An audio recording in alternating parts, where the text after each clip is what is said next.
이명박 정부 시절에 이어서 박근혜 정부에서도 국정원이 민간의 여론조작 조직을 별도로 운영해왔다. 이런 증언이 나왔습니다. 너무 많이 나와가지고요. 이게 네. 요즘은 이명박 정부 시절인지 박근혜 정부 시절인지 일반인들 머릿속에 다 댓글, 네. 댓글 공작으로 머릿속에 이렇게 있는데 이게 다 구분이 되고 또 다른 겁니다. 이번에 새로운 게 또 나온 겁니다. 한겨레 20일 김한 기자 나오셨습니다. 안녕하십니까? 네, 안녕하세요. 요약하면 이번에 발견된, 그러니까 발견이 됐다고 할 수 없죠. 이거는 추적에 의해서 폭로된 플랫폼입니까? 뭡니까? 정확하게 말하면 이게 기존의 뭡니까? 이명박 정부 시절의 댓글 여론 공작이 이미 생산된 기사나 포털에 유통되는 기사에 댓글을 달거나 그걸 그렇죠. 이제 유통시키는 방식으로 해서 영향력을 공작을 하려고 했던 것이라면 특정 기사에 대해서 정부에 유리한 댓글이 달리도록 하는. 네, 그렇죠. 근데 저희가 이제 이번에 밝혀낸 언론닷컴의 경우에는 직접 콘텐츠를 생산하는 단계로 온 겁니다. 그래서 그렇군요. 국정원이 보수 논객들이 생산한 콘텐츠를 아카이빙하는 형태로 한 곳에 모으고 일부 기사를 거기서 이제 새로 쓰기도 하고 이 기사가 SNS를 통해서 유통되도록. 그러니까 본인들이 원하는 기사를 언론을 통해서 만들어내기도 했다는 보도가 계속 이어지고 네. 있는데 그걸로 부족해서 자기들이 아예 기사를 만드는 플랫폼을 만들고 그걸 네. 또 모아놓는 창고. 그렇죠. 그러니까 기존에 썼던 기사들 포함해서 보수 관련된, 그러니까 자기네가 정권에 유리한 관련된 기사나 칼럼 주장들을 한 군데 모아놓고 이걸 거기서 뽑아가지고 이제 그렇죠. 링크를 걸어서 네. 이제 댓글 작업을 한 단계 더 이제 업그레이드한 거네요. 이제 미디어 환경의 진화에 발맞춰서 국정원도 발전했다. 뭐 이렇게. 근데 그게 이제 언론닷컴입니까? 네, 이름이 언론닷컴인데요.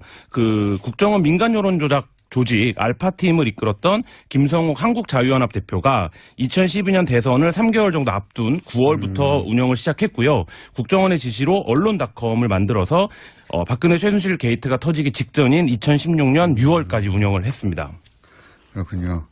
근데 이게 이제 국정원이 소위 이제 보수 논객들이 자발적으로 만들어낸 어떤 사이트나 아카이빙 그 자료들을 모아놓는 그런 플랫폼일 수도 있다. 네. 당연히 그렇게 생각하는 게 일반적인 상식인데 그게 아니라 이게 국정원 프로젝트였다. 네. 라는 게 어떻게 밝혀졌죠?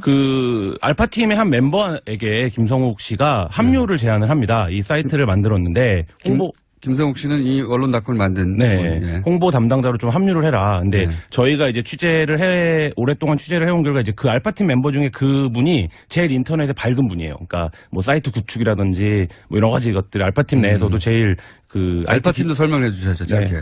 알파팀은 국정원이 최초로 이제 댓글 여러 공작을 하는 것을 실험했던 민간 조직이고 김성욱 씨는 지금 국정원 개혁특위에서 밝혔듯이 외곽팀장 중에 한 명으로 활동을 그런데 했었는데요. 그 알파팀 중에 한 분이 김 대표에게 그런 제안을 하고 김 대표는 또 그 알파팀 중에 인터넷에서 잘 알던 사람에게 당신이 홍보팀장을 해보지라고 제안을 했더니 이분이 이제 사이트를 좀 들여다 보니까 운영자도 없고 이게 어디서 운영하는지 돈이 어디서 났는지 돈이 어디서 나는지 이런 것들이 확인이 전혀 안 되더라는 거예요. 이 정도로 그러니까 보수 논객 70여 명이 참가를 하는 사이트인데 그래서 이제 물어본 거죠. 알파팀이 이 언론닷컴이 어디서 운영이 되는 거냐. 돈 어디서 나오냐. 네, 물어봤더니 이 김성욱 씨 말이 나라 뒤집어지는 거 보고 싶으면 국정원에서 운영한다고 말하고 다니면 된다. 이렇게 얘기를 했다는 거예요.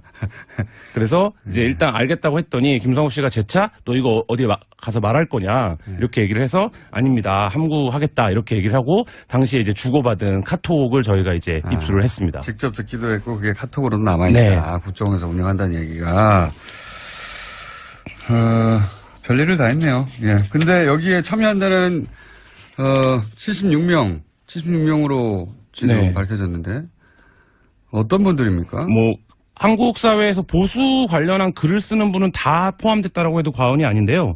보수 논객의 상징이라고 할 수 있는 조갑재 전 월간조선 편집장을 비롯해서 류근일 전 조선일보 주필, 김진 전 중앙일보 논설위원, 변희재 미디어워치 대표 등이 확인이 되고요. 우익 논객으로 이름났던 소설가 복골 씨, 그다음에 이제 국정원과 뉴라이트의 가교 역할을 했다라고 지금 얘기되고 있는 양동환 한국학중앙연구원 명예교수, 송복 연세대 교수, 조전혁 전 새누리당 의원, 전원책 변호사, 이런 분들, 그리고 지금 KBS, MBC 현직으로 공영방송 이사를 하고 있는 강규영 명지대 교수, 김강동 나라정책연구원장, 조우석 평론가, 차기한 변호사, 이런 분들이 다 여기에 필진으로 참여를 했습니다. 이분들이 다 국정원에서 여기다 글을 쓰세요라고 제안을 받지는 않았겠네요. 네, 그렇죠. 그러니까 개입 여부 국정원이 어디까지 개입됐는지를 어느 선까지 알았는지들은 확인이 네. 필요한데 운영자들이야 뭐 알았겠지만. 네, 예. 저희 제보자는 이렇게 얘기를 하더라고요. 그러니까 직접적으로는 몰랐을 수 있는데 간접적으로는 모를 수가 없다. 왜냐하면 이 중간책들이 다 있었다는 겁니다. 그러니까 예를 들면 김성욱 씨가 담당하는 76명을 다 섭외한 게 아니라 어떤 경로를 통해서 여기에 합류했는지가 다 각기 다르다는 거예요. 그러니까 어떤 사람은 국정원으로부터 직접 제안을 받았을 수도 있고, 뭐 어떤 분은 그 중간에 누군가가 섭외해서 한 5명 정도를 섭외했을 수도 있고. 근데 공장장도 아시지만 글 쓰는 사람 76명을 한 사이트에 섭외한다는 게 거의 불가능하죠. 네, 불가능한 프로젝트인데. 이거는 각자 소속들도 있고, 자기 이름값도 있고, 자기 홈페이지가 있는 분들도 있고, 사실 이분들을 한 자리에 모으는 건 불가능합니다. 네, 그리고 이 사이트를 저희가 이제 3,100개 글 정도를 전수조사를 했는데 이분들이 모두 비슷한 사진을 다 여기다가 걸고 있어요. 그러니까 누군가 기획을 하고 작업을 했다는 건데 이런 것이 어떻게 가능하냐 이 자존심 뺀 분들이 뭐 이런 것들은 좀 해서 간접적으로는 어느 정도 인지를 했을 거다 이렇게 그 제보자는 얘기하고 있습니다. 제보자의 이제 추정이군요. 네. 그 추정이 저는 합리적이라고 보는 게 말씀하셨다시피 이건 미디어 영역에 있으면 다들 금방 이해할 텐데 이런 정도의 이름값이나 자기 이름을 걸고 활동하는 분들이 한 자리에 모여서 특정 매체를 위해서 일하지 않습니다, 절대. 그렇죠. 네. 거의 불가능한 일이죠. 그러면은 이제 여기서 한 발 옆으로 가서 네. 예. JTBC가 앞으로 가기 때문에 저는 옆으로 가는데 뒤로도 갑니다, 저희는. 네. 네. 점프도 하고. 근데 앞으로 이걸로 해야 되겠네. 한 발 점프가 좋네. 예. 점프 좋죠. 한 발만 가면 뭐 합니까? 예. 점프 혹은 비행 네. 해가지고 예. 한 발 비행해서 두 발 다 떼고 비행해가지고 이게 확인되면 좋겠어요. 어떤 사항이 떴잖아요. 예. 근데 이게 목적성을 가지고 만든 사이트고 목적성을 어느 정도 동의하고 모인 분들이면 그리고 국정원이 직접 개입했으면 국정원이 이슈가 발생했을 때는 자기들이 원하는 방향으로 여론을 끌고 가기 위해서 네. 댓글도 달고 하잖아요. 예. 특정 사건이 있을 때 이 사이트에서 특정 주장의 글들만 쫙 나왔느냐. 네. 이게 중요합니다. 네, 그래서 저희가 이 남아있는 글 3,100개에 대한 전수조사를 했는데요. 네. 이 글이 증폭하는 시기가 딱 3번 있습니다. 3번. 이 기간 중에 언제냐면 대선 직전. 그러니까 대선 그건 너무 직전에 당연하고. 예, 당연하고 그다음에 2013년 3월 북한이 3차 핵실험을 했는데요. 네. 이 기간에 갑자기 글들이 엄청 쏟아집니다. 그거 뭐 국정원 관심사니까 또 당연하고요. 그리고 또 한 가지 2014년 이제 6.4 지방선거를 앞두고 그해 말에 정윤회 씨가 이제 비선 실세다 이런 논란이 요거 중요하네요. 요거는. 드러났는데 네. 그 3차 핵실험 이후에 좀 잠잠하게 운영이 되다가 이 시기에 갑자기 또 글이 확 증폭이 됩니다. 어떤 류의 글입니까? 뭐 이 부분에 대해서 이 시기에는 어떤 게 나오냐면 박근혜 정부의 국정 정책을 막 홍보하는. 그러니까 이전과는 전혀 다른 패턴인 거예요. 그러니까 대선 때는 박근혜, 문재인, 뭐 안철수 후보에 대한 글들이 당연히 많고 3차 핵실험 때는 뭐 종북이라든지 북한 핵 문제 얘기가 많은데 이 시기가 되면 박근혜 정부의 당시 정책들 뭐 여러 가지 박근혜 정부 잘하고 있다. 네, 잘하고 있다. 이 부분에 대한 글이 갑자기 이제 확 증가를 하게 되는 거죠. 그거는 매우 의심스러운 정황이네요. 예. 지금 현재 김 대표는 인정하고 있습니까? 국정원으로부터? 김 대표는 국정원 외곽팀장으로 수사를 받은 이후에 아무런 연락도 받고 있지 않고 그래서 저희가 다각도로 그래서 이 사이트에 운영진에게 메시지도 보내보고 전화도 하고 뭐 했는데 일단 김성욱 대표와는 연락이 닿지 않고 이 사이트에 관계자들은 전혀 반응을 하지 않고 있습니다. 국정원은 뭐라고 합니까?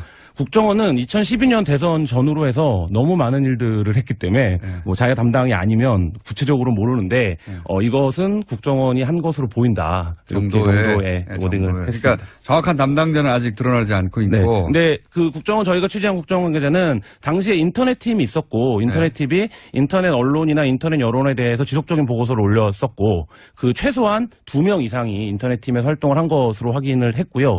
그리고 재밌었던 게 이 인터넷 팀의 변희재를 전담하는, 그러니까 변희재 씨를 전담하는 담당관이 있었다는 겁니다. 그래서 변희재 씨가 쓰는 글이라든지 활동 같은 것들을 적극적으로 이제 지원하는 역할을 하는, 그러니까 저희가 이제 기자들은 아이오라고 부르는데 그 아이오가 있었다 이런 얘기까지 들었습니다.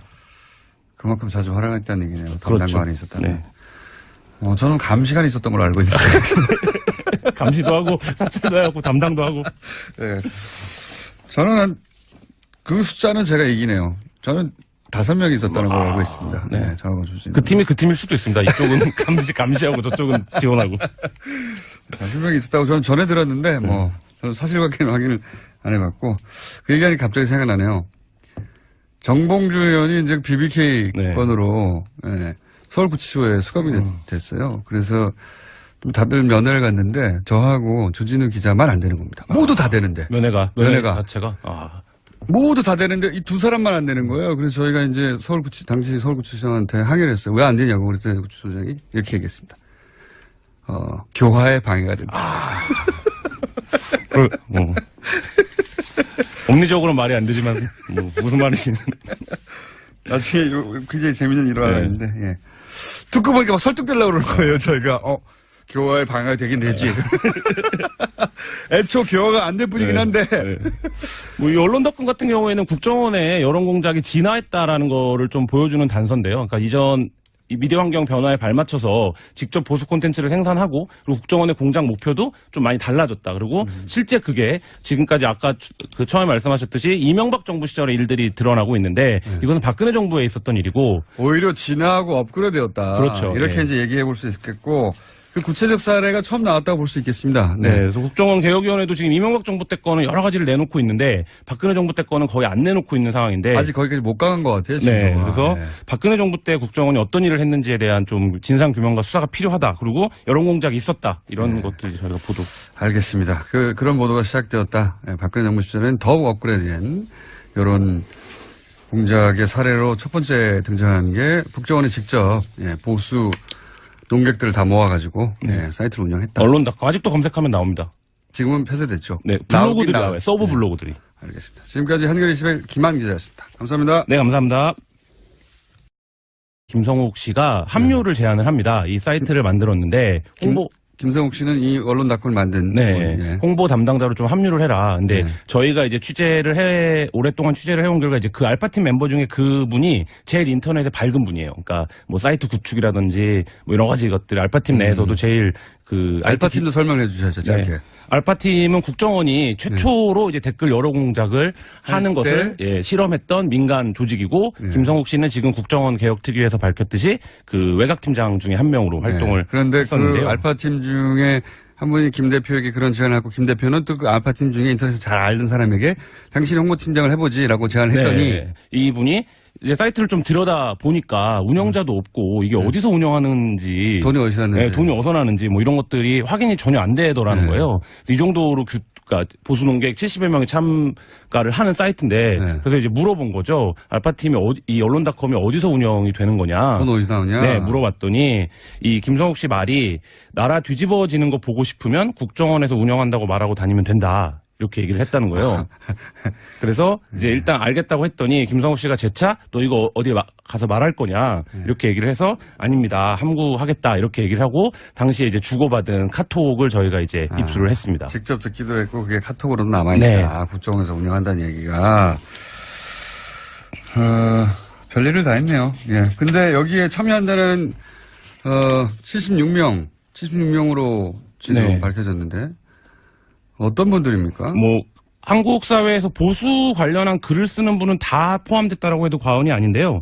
뭐 보수 농객의 상징이라고 할 수 있는 조갑재 전 월간조사에 댓글을 달거나 그걸 이제 유통시키는 방식으로 해서 영향력을 공작을 하려고 했던 것이라면 특정 기사에 대해서 정부에 유리한 댓글을 달리도록 하는. 네, 그렇죠. 근데 저희가 이제 이번에 밝혀낸 언론닷컴의 경우에는 직접 콘텐츠를 생산하는 단계로 온 겁니다. 그래서 국정원이 보수 농객들이 생산한 콘텐츠를 아카이빙하는 형태로 한 곳에 모으고 일부 기사를 거기서 이제 새로 쓰기도 하고 이 기사가 SNS를 통해서 유통되도록. 그러니까 본인들이 원하는 기사를 언론을 통해서 만들어내기도 했다는 보도가 계속 이어지고 있는데 그걸로 부족해서 자기들이 아예 기사를 만드는 플랫폼을 만들고 그걸 또 모아놓는 창고. 그렇죠. 그러니까 기존에 쓰던 기사들 포함해서 보수 관련된, 그러니까 자기네가 유리한 정권에 유리한 관련된 기사나 칼럼 주장들을 한 군데 모아놓고 이걸 거기서 뽑아가지고 이제 링크를 걸어서.